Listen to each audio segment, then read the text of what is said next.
The rain had been relentless all morning, turning the cracked city sidewalks into rivers of puddles, reflecting the gray sky in shimmering shards. Inside the small community center, a girl sat huddled on a worn blue vinyl chair, her small hands clutching a frayed stuffed bunny. 10-year-old Emma rocked back and forth, tears streaking down her cheeks, her chest heaving in sharp, uneven breaths. Her sobs were quiet but heavy, a fragile storm of grief and fear. No one had the time or patience to console her today. The volunteers were too busy sorting donations, and the other children had retreated to the playroom. Henry, the janitor, noticed her from across the room. He had a weathered face and gentle eyes, the kind that seemed tired yet endlessly patient.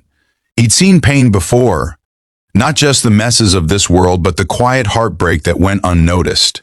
He paused mid-step, mop in hand, and knelt beside Emma. "Hey there, I know today's hard," he said softly, careful not to startle her. His voice was warm, steady, like a small lighthouse in a stormy night. Emma flinched, pressing the bunny closer to her face. I don't want anyone," she whispered, barely audible. Henry nodded slowly, understanding that her walls weren't built from stubbornness but from pain.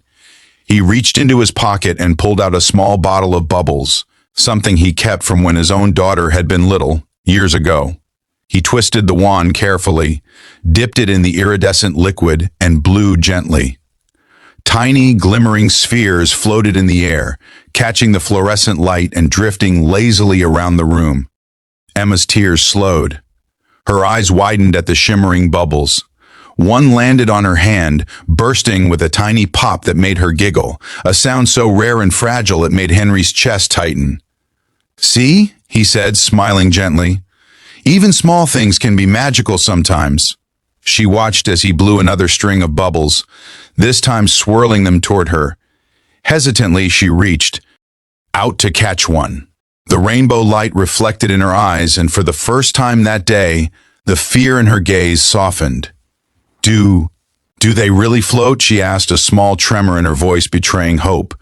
"They do," Henry whispered, "just like hope. It can float even when everything else feels heavy."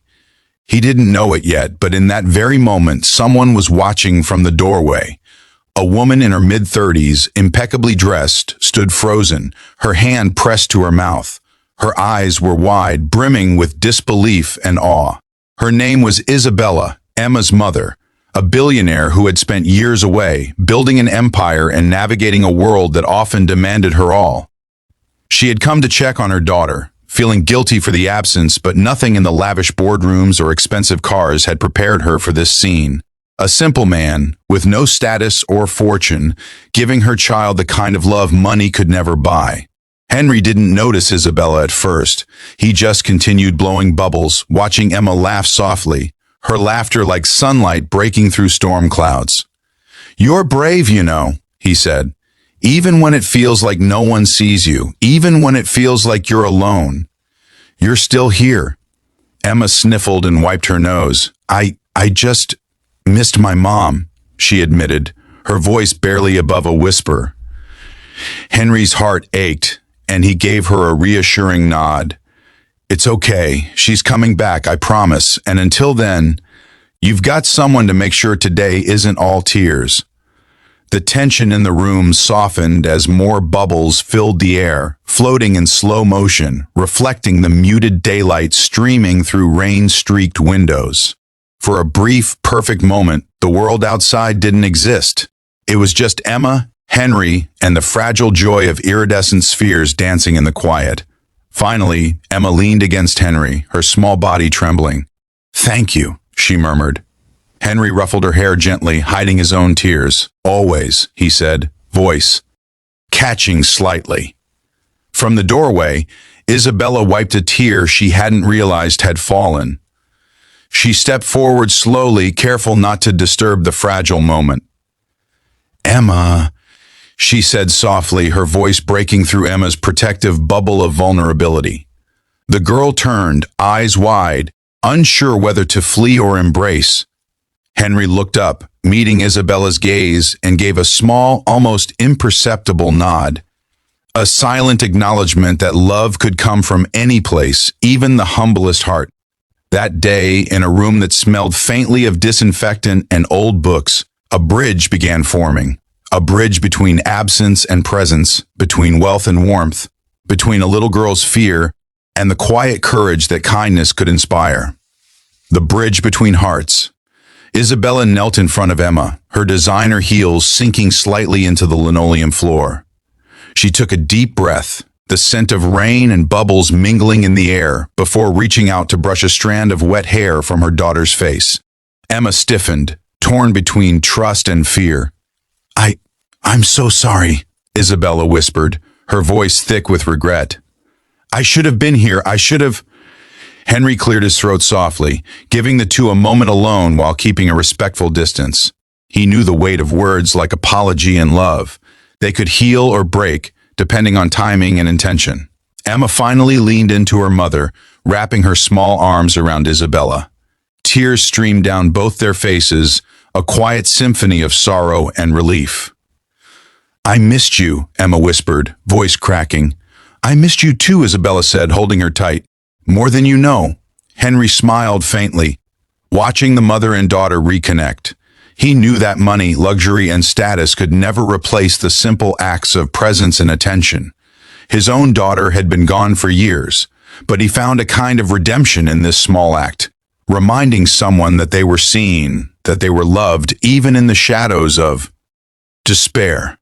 After a while, Isabella looked at Henry with a mixture of awe and gratitude. Thank you, she said simply. I don't know what I would have done without you today. Henry shook his head, brushing a hand through his thinning hair. I didn't do much, just did what anyone should do when a little girl needs someone. Emma tugged at Isabella's sleeve. Mom, he blew bubbles for me, she said, her eyes shining, and I laughed. Really laughed. Isabella knelt down again, taking Henry's hands in hers. You gave her hope, she said softly. You reminded her how to feel safe, even for a moment. That's priceless. Henry's chest tightened. He wasn't used to praise or recognition or acknowledgement of the small but meaningful gestures that defined his life.